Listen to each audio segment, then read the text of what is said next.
अभी हाल ही में UP MP में शराब पीने से बड़ी संख्या में लोगों की मृत्यु हुई। सड़क दुर्घटनाओं के अधिकतर कारण तो ड्राइवर का शराब पीना ही होता है। ये बड़े आश्चर्य की बात है कि शराब मृत्यु का दूत है, फिर भी थोड़े से राजस्व का लालच और शराब माफियाओं का दबाव शराबबंदी नहीं होने देता। अगर देखा जाए तो सरकारी व्यवस्था ही लोगों को शराब पिलाने का प्रबंध करती है। मैं तो अपने राष्ट्रीय अध्यक्ष श्री जेपी नड्डा जी से इस ट्वीट के माध्यम से सार्वजनिक अपील करती हूं कि जहां भी बीजेपी की सरकारें हैं, उन राज्यों में पूर्ण शराबबंदी की तैयारी करिए। पूर्व केंद्रीय मंत्री उमा भारती ही नहीं, पूर्व मंत्री पारस जैन ने भी शराबबंदी की मांग की है। क्योंकि निर्दोष लोग मर रहे हैं, इसलिए इस पर मध्य प्रदेश सरकार को भी कोई निर्णय लेना चाहिए तुरंत, जिसमें मैं भी शामिल हूँ। मैं तो चाहता हूँ कि दारू का प्रतिबंध भी लगाना चाहिए। राजस्व के बड़े स्रोत सिगरेट, तंबाकू और शराब जैसे पदार्थों पर पूर्ण प्रतिबंध हमेशा से बहस का मुद्दा रहा है। हर साल के आंकड़े बताते हैं कि नशे के कारोबार से महिलाओं पर हिंसा और महिला अपराधों में बढ़ोतरी हो रही है। दुर्घटनाओं का बड़ा कारण शराब है, लेकिन शराब पर बैन और इसकी नीति का मुद्दा हर सरकार के लिए संवेदनशील रहा है।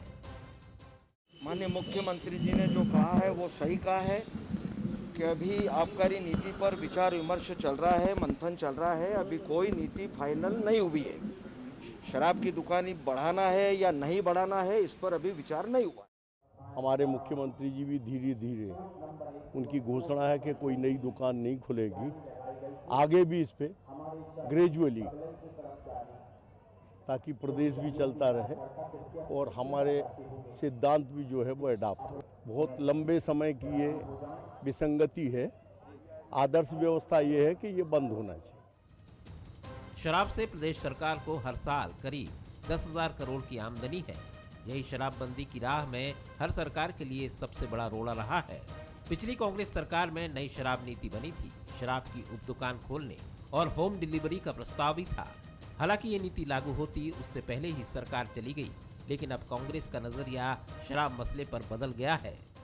उमा भारती जी की बात सही है, शराब से थोड़ा सा राजस्व मिलता है, लेकिन शराब से अपराध बढ़ते हैं। शराब के कारण बहन बेटियों से दुर्घटना, अत्याचार और दरिंदगी की घटनाएं होती है।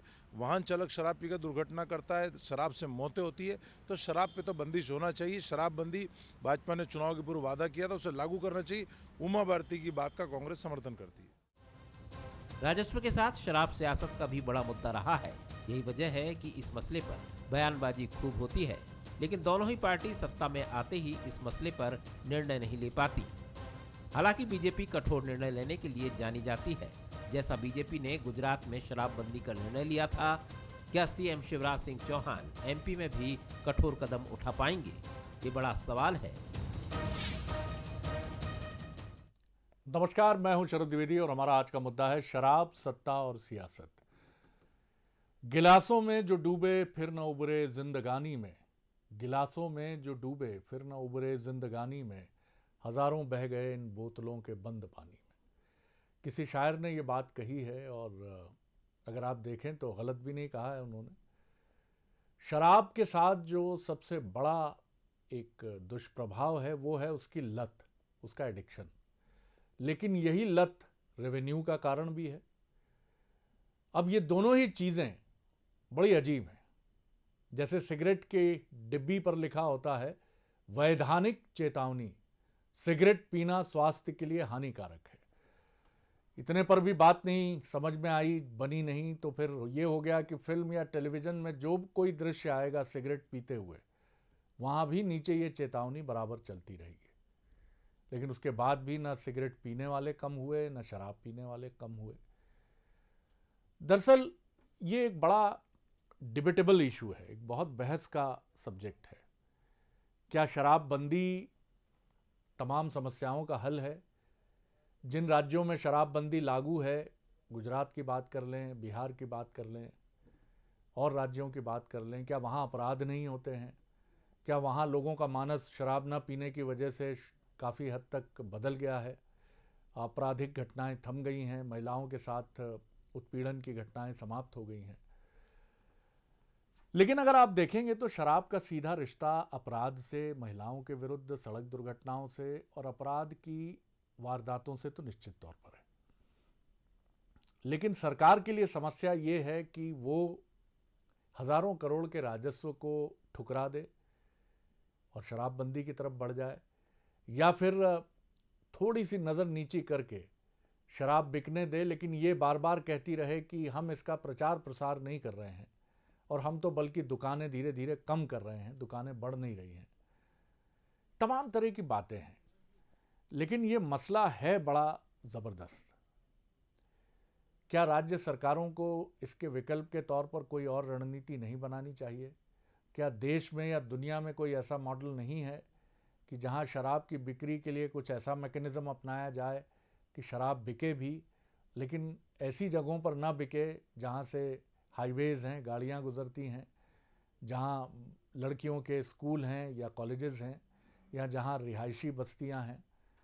क्या शराब को कुछ, क्योंकि पीने वाला तो कहा जाता है कि वो तो मधुशाला ढूंढ ही लेगा, तो पहुंच ही जाएगा जहां शराब मिलती है। मंगल ग्रह में भी हो अगर शराब की दुकान तो पीने वाले वहां भी पहुंच जाएंगे, क्योंकि वो मतवाले हैं।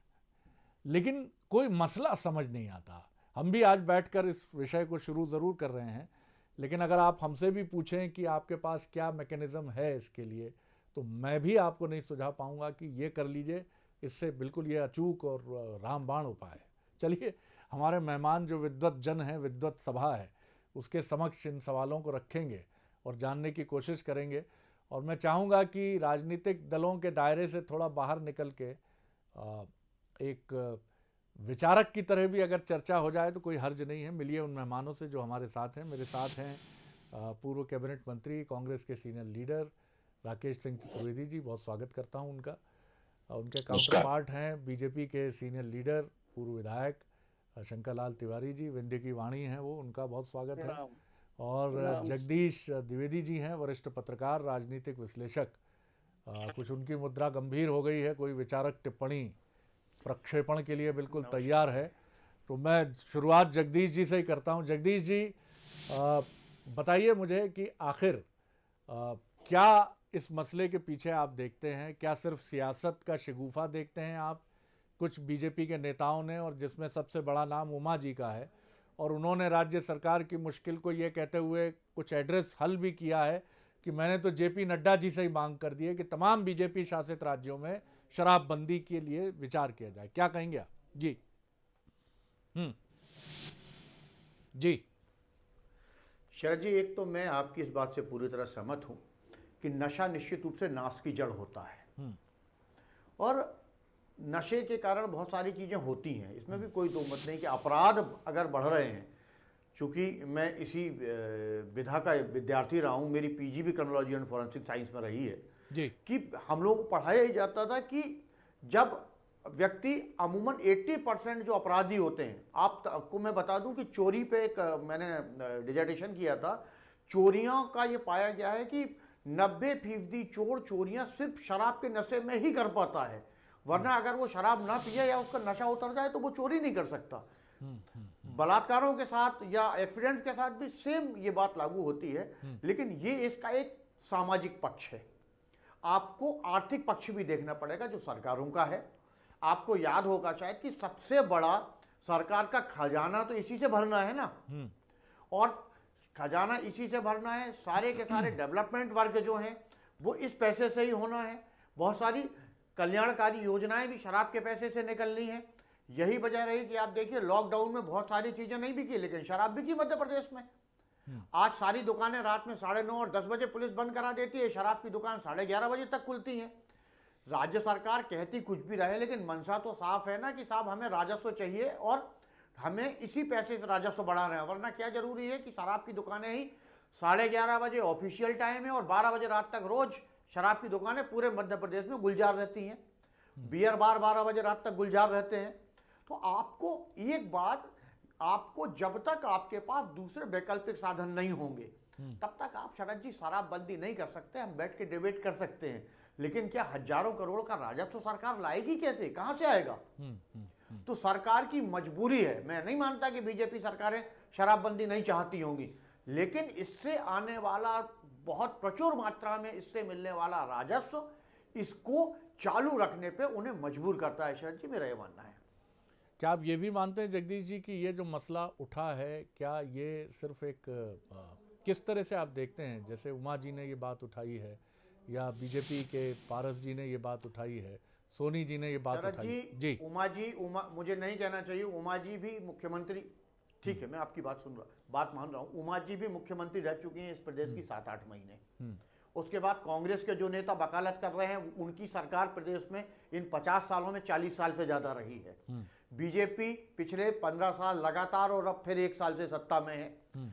और ये कोई भी राजनीतिक दल की इच्छा शक्ति शराबबंदी की नहीं है। पहली चीज, उसका मूल कारण वही है शरद जी कि आपके पास रेवेन्यू के दूसरे सोर्स नहीं है, इसलिए आप शराब गुजरात में। अच्छा, और दूसरी चीज, एक बात मैं और भी कहूंगा कि जहां शराबबंदी लागू हुई उसका भी हम अध्ययन करके मैं राजनीतिक मित्रों की तरफ चलूंगा। बहुत सफल परिणाम निकले हो जो आपने अपने इनकम में कहा था। जी बिल्कुल ठीक, वो परिणाम नहीं आ पाए। जी तिवारी साहब, वाह, क्या सिर्फ एक शगुफा है शराबबंदी की बात करना? कई दलीलें हैं इसके पक्ष में भी, इसके खिलाफ भी, और ये भी नहीं हो सकता कि शराब में नैतिकता का कोई मंत्र फूंक कर डाल दिया जाए कि पीने वाला पीने के बाद क्या कहें, मतलब उसके बाद वो नैतिकता का मंत्र जपने लगे, ये तो संभव ही नहीं है, क्योंकि शराब सबसे पहले मति को हरती है। नशा कोई भी हो वो आपकी बुद्धि पर पर्दा डालता है। लेकिन क्या हल हो, और आपके यहाँ ये जो मांग उठ रही है क्या है, ये किस तरह से देखते हैं आप इसको? जी, सच में मुझे कहना तो नहीं चाहिए, और आदर्श स्थिति तो यही है, भाषण देने के लिए भी, बयान देने के लिए भी, और जैसा आपने कहा सिगुफा, इन सब के लिए बात तो सही है कि शराबबंदी बोल देना, और ये बड़ा आनंददायी विषय है कि शराब बंद होना चाहिए। अभी छत्तीसगढ़ में जो सरकार चल रही है वहां पर भी, छत्तीसगढ़ में आदिवासी क्षेत्र बहुत है, गरीब आदमी, आदिवासी आदमी बहुत है, शराब तो सभी लोग पीते हैं, पर वहां भी जब सरकार चुनाव लड़ी तो उसने कहा कि हम शराब बंद करेंगे, और आज लगभग 2-2.5 साल हो रहे हैं, इस दिशा में कोई विचार भी वो नहीं कर पाए। मैं दोष नहीं दे रहा हूँ उस सरकार का, मैं तो इतनी कह रहा हूँ कि जैसा आदरणीय जगदीश जी ने कहा कि एक पार्ट तो इसका रेवेन्यू है, पर इससे बड़ी बात यह है जो अंत में उन्होंने कही कि जहां शराबबंदी हुई है, गुजरात में हुई, बिहार में नीतीश कुमार जी ने की, मैंने पहले कहा कि आदर्श स्थिति तो शराब बंद होना है, और जो मंत्र की बात आप कर रहे थे वो तो हमारे वेदों में, पुराणों में, और जरा सा भी कहीं आध्यात्मिक धार्मिक चर्चा है तो उसमें शराब के विरुद्ध पुरातन काल से ही और लिखा पढ़ा गया है, और अपेक्षा की गई है कि शराब लोग न पिए, नशा जैसा कि कहा जगदीश जी ने कि नाश की वजह है। पर जहां पर शराब वर्तमान परिप्रेक्ष्य में बंद की गई है, वहां का अनुभव ये आया है आदरणीय शरद जी कि वहां शराब और ज्यादा बिकने लगी, और चोरी छुपे, ये इतना बड़ा काला बाजारी का विषय बन गया। आज गुजरात में, मैं कहना नहीं चाहता, मध्य प्रदेश के जो बॉर्डर के जिले हैं यहाँ से पैकारी हो रही गुजरात के लिए, और इसमें मैं इतना कहना चाहता हूँ कि यह आदर्श स्थिति प्रभु की कृपा से और भारत माता की कृपा से यहाँ देश में बने, और हम सब आध्यात्मिक हो जाएं, हम सब चिंतनशील हो जाएं, ये बड़ी अच्छी बात होगी कि शराब लोग न पिए। पर आप देखिए कि शराबबंदी बिहार में हुई, उसके परिणाम गुजरात में, उसके परिणाम, इसमें कठिनाई है जो। चलिए तिवारी साहब, आपका थोड़ा सा ऑडियो हमको ठीक नहीं मिल रहा है, आपका ऑडियो ठीक नहीं मिल रहा है हमको। मैं गुजारिश करूंगा कि उसकी तरफ थोड़ी तवज्जो हो जाए, जब तक मैं चौधरी साहब की एक टिप्पणी लेकर फिर आपकी तरफ लौटूंगा। जी चौधरी साहब, आप क्या कहेंगे? जी, आपने दोनों बातें पूछने की कोशिश की है। एक तो आपने ये कहा है कि सैद्धांतिक रूप से आप अपने विचार नहीं आ रही है राकेश जी जी सैद्धांतिक रूप से आप अपने विचार रखते हैं। सैद्धांतिक रूप से जब मैं राकेश जी की आवाज नहीं आ रही। अब बिल्कुल हम कर रहे हैं व्यवस्था, आपको पहुंचेगी तिवारी जी आवाज। जी जी, शराबबंदी रूप से पूर्णतः मादक पदार्थों की बिक्री बंद होना चाहिए। मध्य प्रदेश में आपने कहा, आदरणीय जगदीश भाई ने भी कहा कि इसमें राजस्व का नुकसान होगा। राजस्व नुकसान अन्य कौन सी प्रक्रिया ऐसी हो सकती है? मध्य प्रदेश वो सौभाग्यशाली प्रदेश है जो चाहे उत्तर प्रदेश हो, चाहे राजस्थान हो, चाहे आपका गुजरात हो, चाहे महाराष्ट्र हो, इन सभी प्रदेशों से जुड़ने वाला प्रदेश है। हमारे पास बहुआयामी और तरीके हो सकते हैं राजस्व को बढ़ाने के, बजाय इसके हम इस पे विचार करें कि शराब और ज्यादा बिके। इसलिए मेरा ये मानना है कि नए सोर्स, नए तरीके राजस्व के और ढूंढना चाहिए, बजाय मादक पदार्थों की बिक्री बढ़ाने के। अब मैं पॉलिटिकल बात कर रहा हूँ। जिस इशू पे आपने ट्वीट पे आपने विचार जो रखे हैं कि उमा भारती ने ट्वीट किया है, मैं इसको पॉलिटिकल मानता हूं और पॉलिटिकल कहना चाहता हूं। उन्होंने किस रूप में कहा है मुझे नहीं मालूम, लेकिन दो विषय शरद जी मेरी नजर में रहे हैं जीवन में। एक बार शिवराज सिंह जी मुख्यमंत्री जी ने यह कहा था कि जिसको ठेका दे दिया है वो और दुकानें खोलना चाहता है दूसरे गांव में, तो 25,000 रुपए डिपॉजिट करके वहीं लोकल में आबकारी विभाग में वो नई दुकान अपनी खोल सकता है, उसको अतिरिक्त दुकान परमिशन लेने की आवश्यकता नहीं है। एक विचार वो उनका था शिवराज सिंह जी का।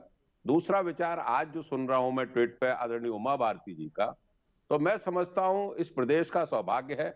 उमा भारती आध्यात्मिक क्षेत्र से आती हैं, उनको ईश्वर ने शायद ये प्रेरणा दी है कि वो मध्य प्रदेश में जो कई लोग खत्म हो गए हैं गंदी शराब पीने से, विषाक्त शराब पीने से, मैं समझता हूं परमात्मा ने उमा भारती के मुख से ये बात कहलवाई है, तो इसका पूर्णतः अनुसरण करना चाहिए शिवराज सिंह जी को। ऐसा मौका फिर दोबारा नहीं मिलेगा।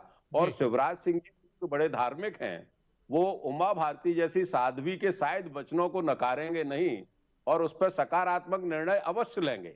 और उमा भारती का पूरा जीवन ही आध्यात्मिक रहा है, तो उन्होंने अगर कुछ कहा है इसके बारे में, नड्डा जी को लिखा है, तो मैं समझता हूं पूरी भारतीय जनता पार्टी को इस पर विचार करके और एक आध्यात्मिक नेता का, एक पूरे जीवन की साध्वी का अगर ये विचार निकल के आया है तो इसको आत्मसात करना चाहिए मध्य प्रदेश सरकार को और शराबबंदी पूर्णतः बंद करना चाहिए।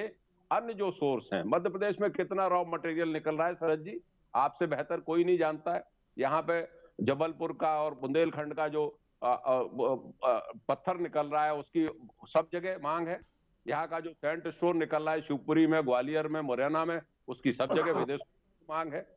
आप चाहे तो नए सोर्स तरीके ढूंढ सकते हैं राजस्व बढ़ाने के, बजाय आपकी नजर तो बड़े सरल तरीके पे गई है, इसमें राज्य सरकार का कुछ लगना नहीं है, शराब बेचना है। आप क्या समर्थन करते हैं राकेश जी कांग्रेस की तरफ से या इंडिविजुअली? क्योंकि कांग्रेस की तरफ से तो पार्टी का एक स्टैंड अलग है, लेकिन आप क्या खुद समर्थन करते हैं कि शराबबंदी के पक्ष में हैं आप? मैं बिल्कुल शराबबंदी के पक्ष में हूं। मैंने कभी जीवन में कोई मादक पदार्थ का सेवन नहीं किया है, मेरा शरीर उससे अछूता है। और मैं ये मानता हूं किसी राज्य सरकार के कुशल मुख्यमंत्री को ये चाहिए कि वो राजस्व के और तरीके ढूंढे बजाय मादक पदार्थों की बिक्री बढ़ाने के। तिवारी जी, आपका भी निजी मत अगर आपको आपत्ति ना हो तो मैं जानना चाहूंगा, और आप अपनी बात भी पूरी कर लें जो आप कहना चाह रहे थे। नहीं, मैं ये कह रहा था, मेरा निजी मत राकेश जी से और उमा जी से पूर्णतः सहमत हूँ कि निजी मत मेरा भी है। और मैंने कहा ना कि आदर्श वाक्य यही है कि शराबबंदी होना चाहिए। गांधी जी के जमाने से भी आदर्श वाक्य यही है, वेदों में भी आदर्श वाक्य यही है, आध्यात्मिक चिंतन भी यही है। पर शराबबंदी जहां भी की गई है, सवाल अकेले राजस्व का नहीं है। ये ठीक बात है कि राजस्व मिलता है और उस राजस्व को अन्य जगह से भी प्राप्त किया जा सकता है। और भाड़ में गया राजस्व, कम राजस्व मिले, कम हम थोड़ी बहुत विकास कर पाएंगे, पर लोगों का दिमाग, लोगों का मन, लोगों का स्वास्थ्य और ये गंदगी अपराध की हम अगर कम कर लेते हैं तो राजस्व बहुत महत्वपूर्ण होगा जिनके लिए होगा। पर मुझे नहीं लगता, मेरा व्यक्तिगत मत है। और 10 तरीके हैं राजस्व के। पर वर्तमान में एकदम से जहां पर भी नशाबंदी की गई है, मेरी विनती है कि अगर उसका भी अध्ययन अपन करें तो अपन आगे जब बढ़ते हैं पुनः शराबबंदी के लिए किसी राज्य में, किसी भी एरिया में, तो हमको उसके अनुभवों को कहीं ना कहीं आत्मसात करना चाहिए। मेरा साफ कहना है कि बिहार में शराबबंदी हुई, गुजरात में शराबबंदी हुई, उसके परिणाम शराबबंदी जिस कारण से की गई उस दृष्टि से कितने वक्त कम है तिवारी साहब जी। प्लीज एक सेकंड में खत्म कर दूंगा। मैं कहना ये चाहता था कि वर्तमान में जो शिवराज जी हैं वो शराबबंदी में जो नंबर 2 का सारा काम चल रहा है, शराब जो बिक रही है वो अलग है, दुकानों से बिक रही वो अलग है, पर नंबर 2 में जो काम चल रहा है, हर गांव में शराब बेचने वाले लड़के घूम रहे हैं, सब जानते हैं। और इसको बंद करने का काम, नकली शराब, जहरीली शराब को बंद करने का काम शिवराज जी ने पूरी ताकत से किया है। आगे और बढ़ना चाहिए। शिवराज जी ने भी दुकानें कम की थी, नर्मदा जी के किनारे की दुकानें बंद की थी, उन्होंने दुकानें बढ़ाने के लिए अभी भी कहा है कि हम दुकानें बढ़ाने के पक्ष में नहीं है। जी चतुर्वेदी जी, बहुत संक्षेप में, वक्त कम है मेरे पास, 30 सेकंड 40 सेकंड में अपनी बात कहिए जी। नहीं, मैं इस बात के पक्ष में हूँ कि शराबबंदी बंद होना चाहिए और कोई तरीके अख्तियार करें। और जहां तक ये बात की है आदरणीय तिवारी जी ने, तो मैं कह चुका हूं कि शिवराज सिंह जी ने 25,000 रुपए दे के जमा करके और ये कार्रवाई करने के लिए कहा था। लेकिन मध्य प्रदेश में हम एक तरफ, मैंने विधानसभा में भी कहा आदरणीय शरद भाई, अगर आपको मालूम हो, कि हमें इस पे बंदिश लगानी ही पड़ेगी। एक तरफ तो सरकार विज्ञापन देती है कि शराब पी के कोई घूमे नहीं, शराब पी के पकड़ा जाएगा और महिलाएं बंद करेंगी शराब की। और दूसरी तरफ आप बिक्री कर रहे हैं, बड़े बड़े बोर्ड लगा रहे हैं, साइन बोर्ड लगा रहे हैं, मेन रोड पे दे रहे हैं। तो आपको इसको, पहली बात तो ये कि जो गलत शराब है वो नहीं बिकना चाहिए, और सरकारी शराब बिके भी तो उस पर आपकी बंदिश होना चाहिए कि आदमी सड़कों पे पी के नहीं घूमे, ड्राइवर नहीं पिए। इस पे आपका अंकुश नहीं लगा पा रहे हैं, इसलिए अपराध बढ़ रहे हैं। बिल्कुल आपने ठीक कहा, और विषय बहुत ही डिबेटेबल है, जैसा हमने पहले भी कहा। और धार्मिक और सनातन परंपरा में भी अगर आप जाएंगे तो बड़े प्रश्न हैं इससे जुड़े हुए। एक कर्म की तरफ उद्यत समाज में शराब एक बड़ा प्रश्न भी है। एक तरफ जहां ये विलासिता का प्रतीक मानी जाती है, वहीं नैराश्य और उदासी और डिप्रेशन का भी प्रतीक है। जिस समाज में सपने नहीं बचते और रंगीन सपने तो ख़त्म ही हो जाते हैं, वहाँ शराब का नशा उन रंगीन सपनों को जन्म देता है जो हकीकत के धरातल पर नहीं होते, वो सिर्फ एक विकारग्रस्त, नशे से ग्रस्त मस्तिष्क में अंगड़ाई लेते हैं। दूसरी महत्वपूर्ण बात यह है कि शराब से मुक्ति वो व्यक्ति भी बहुत चाहता है जो इसका गुलाम हो चुका होता है, लेकिन उसके पास विकल्प नहीं होते। वो नशा मुक्ति केंद्रों की तरफ जाए तो मध्य प्रदेश में या देश के अलग अलग राज्यों में भी नशा मुक्ति केंद्रों की कोई श्रृंखला नहीं है। फिर और एक महत्वपूर्ण बात कि हमारे पाठ्यक्रमों में शराब, नशे, इन सब के विरुद्ध कोई महत्वपूर्ण बात नज़र नहीं आती है, सिवाय इसके कि शराब पीना स्वास्थ्य के लिए हानिकारक है। और चौथी और सबसे महत्वपूर्ण बात कि आज न महात्मा गांधी हैं, न जयप्रकाश नारायण हैं, न विनोबा भावे हैं, और न वो सोशल रिफॉर्मिस्ट संत हैं जिनके एक आह्वान पर न सिर्फ भूदान और गोदान होता था, बल्कि चंबल के डकैत अपनी बंदूकें नीचे कर देते थे, बल्कि हजारों लाखों नशे से ग्रस्त, तंबाकू और शराब से के नशे के शिकार लोग एक झटके में ये संकल्प लेते थे उस आध्यात्मिक और सामाजिक संत के प्रभाव में आकर कि हम नशा छोड़ देंगे। समाज का पतन भी दरअसल एक किस्म के नशे का विक्टिम है। ये अलग बात है कि वो नशा धन का है, वो नशा विकृति का है, वो नशा दर्प का है, वो नशा घमंड का है, और ये नशे भी शराब से कम खतरनाक नहीं है। लेकिन फिलहाल सिर्फ शराब के बारे में सोचिए और कोई वायबल इसका हल ज़रूर निकालिए, क्योंकि ये समाज के लिए तो एक बड़ा चैलेंज ज़रूर है। धन्यवाद जगदीश जी, धन्यवाद चतुर्वेदी जी, धन्यवाद तिवारी साहब।